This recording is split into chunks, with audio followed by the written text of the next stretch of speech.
when I look at your business and your clothing brand, like, and it is called Buffalotown, right? Yeah. That's I don't know if you sure can see, but Oh yeah. You know, for me, it's like this is what kind of can happen when you like have some thought behind your clothing, you know, or behind your business. I feel like whenever we have people who might make gear or anything for natives, like, you know, sometimes it can be kind of cornball-y, and sometimes it can be like, oh, this doesn't work for this group of natives who you're trying to sell it to, you know, and so it's cool to kind of like, and you know, I mean, that even happens within native communities and people who are building stuff. But your stuff is like, man, like I could, you know, I know you got when we talked in the spring, like your logo. Let's talk about that real quick, because your logo is the kind of famous one, right? It's like a remix of that. Well, like there used to be a like a generic gift shop company in my town, and our town's like known as a tourist town. You know, we got the Chiefs on the side of the road, which they've got rid of. Right. I'm glad about that. But there's a company called Made by the Cherokees, which ironically there was no Cherokees really. Right, of course.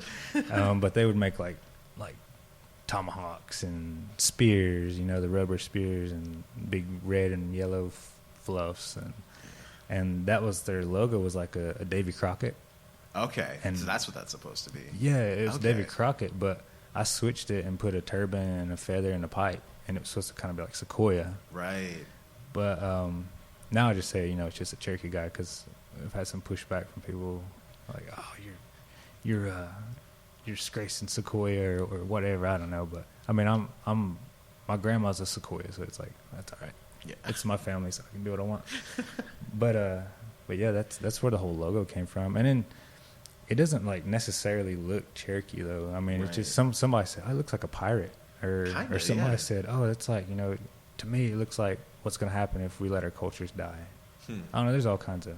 That's what I kind of want too. Is like I want people to put their own spin on it, kind of like what Obey did with that They're Giant sticker. Like, oh, it's a band, it's this, it's that. You know, I want people to kind of like spark a conversation on it. You know, it like reminds me of like it could be iconic. You know, it's that kind of, just like you're saying, it's not, you know, tied to one thing. It seems like it's real variable. You know, and I for me, like why that's so cool. You know, one of the things we always seem to be like forgetting in all of our conversations as natives is like our day-to-day lives, you know. We're always out here fighting and being passionate and activists, you know. Yeah. And that stuff's real cool, but it seems like man, like where's the clothes for natives who aren't, you know, that aren't like activist clothes? That's the thing, you know, too, is like, where's that stuff at? Yeah, like I'm all for like supporting, you know, natives' rights, but man, like there's too much anger and like negative feelings in a lot of that clothing, like decolonize, and you know, I don't wish to decolonize. You know, I don't want to go back to. Sure. I kind of like my iPhone and all this stuff. Right.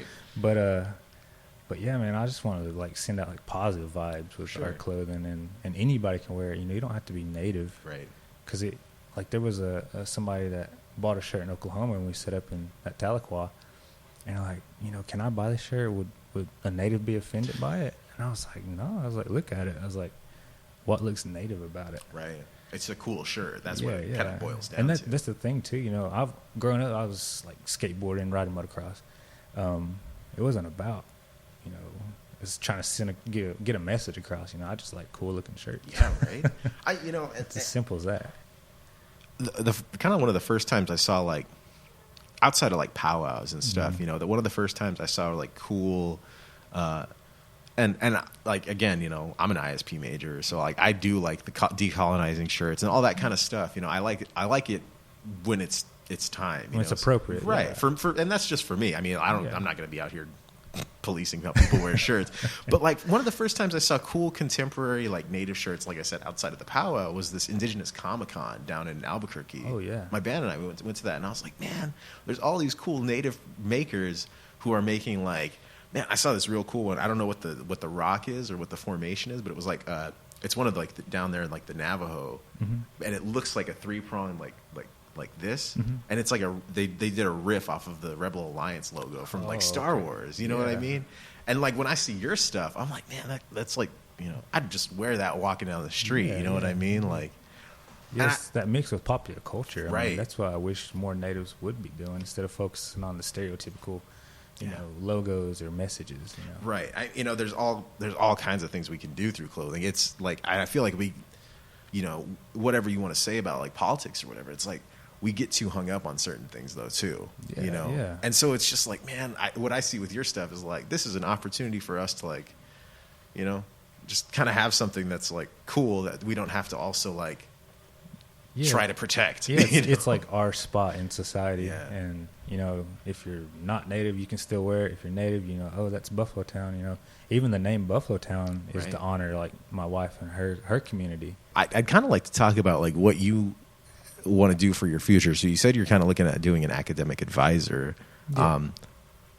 Let's kind of like talk about that. Like what you've made all these, like, as you say, kind of like wrong turns or like, the different pathways, like, non-traditional for sure. Yeah. And I mean, that's probably going to be the case for a while for a lot of indigenous people because we're, I see that all over the Indian country. Like we're still building pathways for our communities to get to college, no matter how much money people have, And then the big thing too is, my tribe isn't very, they stress education, but at the same time, they're not very welcoming of kids with education. Right. Like I don't know. Like it's like they're intimidated or afraid. I don't know. And apparently it's not just my community that's like that. There's all kinds of tribal communities like that. It seems to be all over Indian country, really. I'm with you on that. Like, it can be, and I think a lot of our listeners who are educated natives will kind of concur that like sometimes you go get a degrry, go home, and nobody's there for you. Yeah, you're not welcome. It's like, you're that whole crabs in a bucket mentality, man. Yeah. Or it's just like you're not welcome, or any kind of input is like, we'd much rather have somebody with common sense and education. I don't know how many times I've heard that. And that's the thing with Native kids. Even at high school, it was like every kid's like, I want to go back and help my community. Right. But like you go back to help your community and there's a wall. It's yeah. Like I don't know. And it's a myth in my opinion. Like a lot of, we, like I said, we just talked to Julia yesterday, and like we had that conversation of like, man, you can still be really involved and connected with your culture and get an education. Like that is kind of like, I think that's something that tribal communities are going to have to reckon with. That like we have to navigate both of these worlds because there's, if we're just in one, we're not going to succeed either way. We have to kind of walk that line, Yep. In anything we do, yeah. I mean, religion, all that. So it's it's just not the world we live in, to not do that. Mm-hmm. I kind of want to talk futurities of your business then, like what where do you kind of see Buffalotown going, man? Like I know that's a lot of hypotheticals and stuff. Yeah, I mean, I'd like to continue, running the business as a clothing brand, but right. We've slowly kind of split into doing custom orders too. So I mean, the plan is to continue working with. I have a contract or a partnership with a business here in Lawrence that show me how to do all the printing and use the machines. Really? So eventually, I'd like to start a business back home, just on the side, because I got offered a job at UNC Asheville. Oh wow! Yeah, working with they're trying to get a Native American, just like the ISP. Really? Yeah, they're trying to start one up there. Oh my God! Yeah, so they asked me to jump on that. So I'd like to have just some sort of side business for the family, just something to leave behind. Right. Yeah, so or a job for kids or something. Yeah. Offer some kind of scholarship or something like, hey, come work with us. We'll teach you how to run a business